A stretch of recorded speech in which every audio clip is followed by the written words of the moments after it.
Hello, you're watching Outsiders with Rita Panahi, James Morrow and myself, Rowan Dean. Remember back when Coca-Cola and the Seekers fantasized about a beautiful, harmonious world where we all live happily together, singing from the same sunny song sheets. I like to teach the world to sing. Sing with me.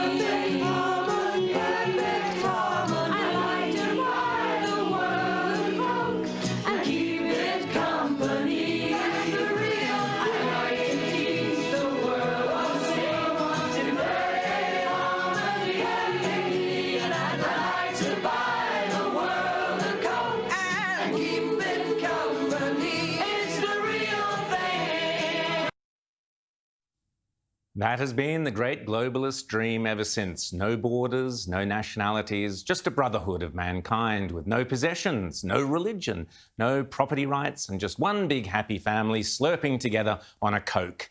Nowadays, the Coke has been replaced by the green Kool-Aid of climate change alarmism, and it's not the Seekers seeking to do away with your borders and our possessions, it's the United Nations in lockstep with the World Economic Forum, supported by left-wing lovies like Prince Charles, in what they are boasting will be next year the great reset of all our economies, of all our societies, and of all our personal liberties. And remember, this isn't me putting forward this crazy conspiracy theory. This is them. Now is the historical moment, the time, not only to fight severe virus, but to shape the system. We have a unique but rapidly shrinking window of opportunity to learn lessons and reset ourselves on a more sustainable path.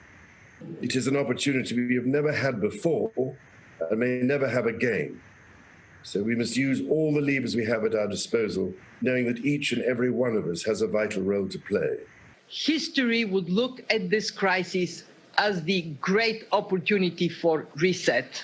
The Great Reset is a welcome recognition that this human tragedy must be a wake-up call. It is imperative that we reimagine, rebuild, redesign, reinvigorate, and rebalance our world. Reimagine, rebuild, redesign. Indeed, the so-called experts at the World Economic Forum in 2016 fantasized about what 2030 will look like and came up with what they described as utopia.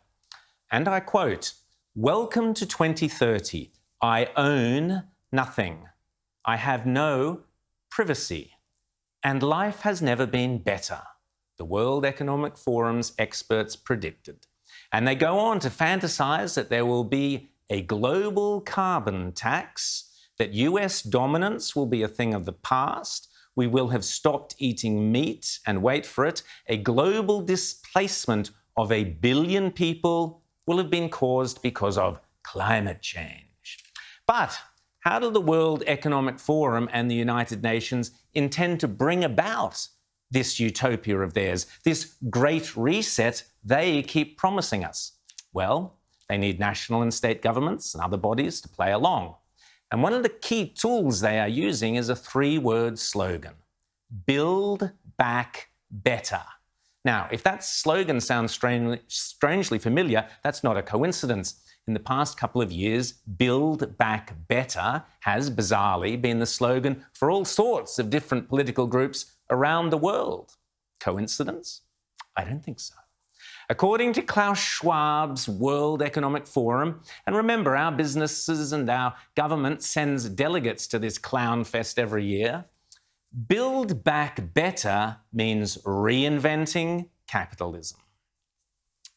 Build Back Better first appeared a decade ago as a slogan during Japan's rebuilding after the 2011 tsunami, when, for an example, an old crumbling seawall was replaced with a higher and stronger seawall. A sensible and somewhat obvious concept in rebuilding after a natural disaster: make the new stuff better than the old stuff. Who can argue with that?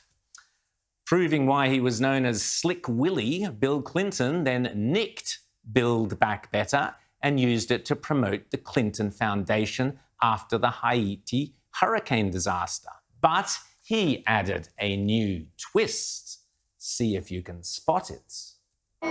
This is a good model for dealing with the aftermath of disasters.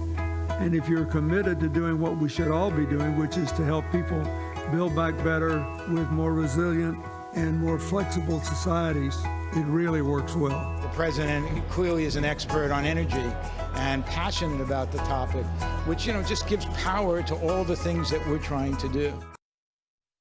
Could they have got any more solar panels into that? Yes, thanks to the Clintons, Building Back Better became massive subsidies for solar panels and flogging renewables to poor countries. The Clintons allegedly made themselves very rich out of this scam, but that's another story.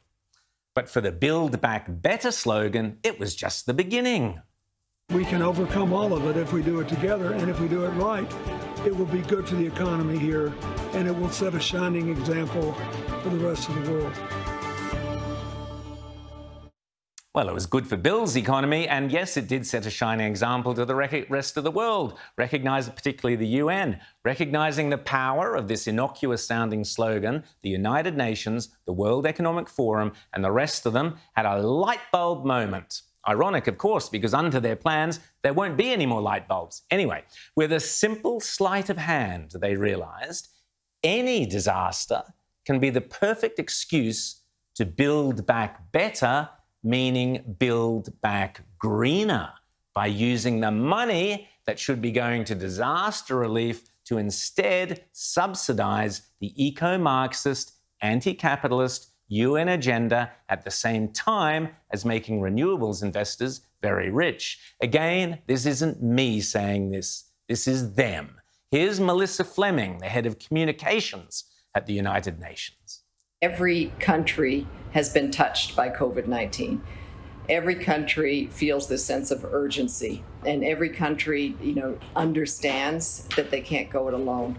So I think certainly the mind has been focused, and hopefully, yes, we're going to be missing a lot of the informal opportunities, but hopefully we can just work on what we say, building back better.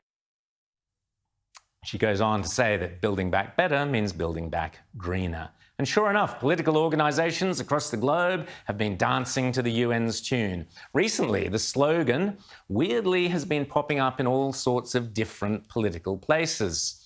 Here's supposedly conservative, but in fact recent climate change cult convert, Prime Minister Boris Johnson, using the disaster of the pandemic to... and enable us not just to come through this crisis, but to come back stronger and build back better.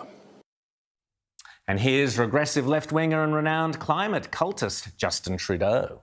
It had no mention of rebuilding an economy devastated and Canadians disrupted by a terrible global pandemic. So we will be putting forward an ambitious and responsible vision of how to build Canada back better. And no surprise, Building Back Better has also been Joe Biden's campaign slogan, as explained here by Uber lefty Elizabeth Warren. Build it back better. We're going to take an economy that had a lot of problems and we're going to make this economy work better going forward. That's the right approach. And spot the pattern, because Build Back Better was also the slogan that the Green socialist Jacinda Ardern won her recent New Zealand election with. And over the next 3 years, there is much work to do. We will build back better from the COVID crisis. To build an economy that works for everyone, to keep creating decent jobs, to upskill and train our people, to protect our environment and address our climate challenges. Wow, she sounds like she's auditioning for the Seekers there. And right on cue, Jacinda Ardern is now being pressured to apply her COVID-19 strategies, in other words, I guess lockdowns, shutting down businesses and so on, to the so-called climate crisis. The Australian Council of Social Services, ACOS, has outlined a plan for Australia to build back better and avoid the incoming crisis of mass unemployment following the pandemic with, wait for it, a national program to install solar panels on the homes of people of low incomes. The OECD, where climate cult convert Matthias Cormann is heading off to, the OECD states one of its key principles is building back better in order to build climate resilience. The International Labour Organization wants to build back a better world. And of course, in Dan Andrews' Victoria, where else? Environment Victoria plan to take advantage of the coronavirus and the trauma of the bushfires in order to #build back better, with a list of plans including scrapping GDP growth, enhancing workers' rights, and supporting the ABC. What a farce. Or as the Green New Deal of New England puts it, North East England, our aim is simple: change the world for the better with a Green New Deal, locally, regionally, nationally, and internationally. Just like the 3-word slogan, Black Lives Matter, which is a phrase it is impossible to disagree with, Build Back Better is a harmless-sounding slogan that in reality is code for a sinister, radical climate cult agenda, the so-called Great Reset, which is deliberately designed to strip away your liberties and your rights using the tools of oppression and the opportunity provided by the COVID pandemic. But again, I repeat, this is not me saying this time and time and time again. It is them. My name is John Barry. I'm Professor of Green Political Economy at Queen's University, Belfast.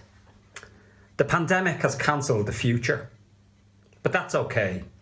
It was a pretty bad one anyway. We should, as we're thinking about recovery from the pandemic, resist the calls to return back to normal. Normal was the problem. Normal was an ecocidal, unsustainable economic system based upon unsustainable globalization.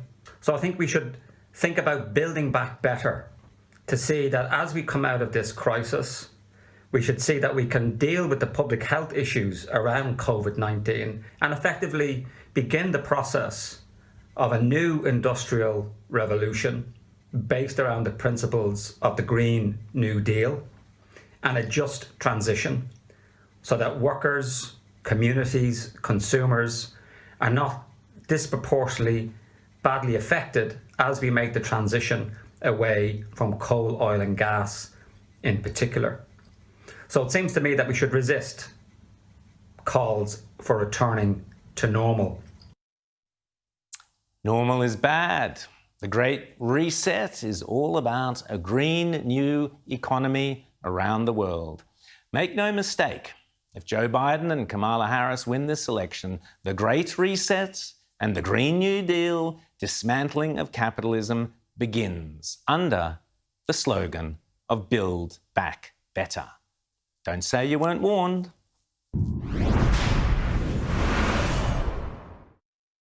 Don't tell anybody I told you this. Especially don't tell Joe Biden.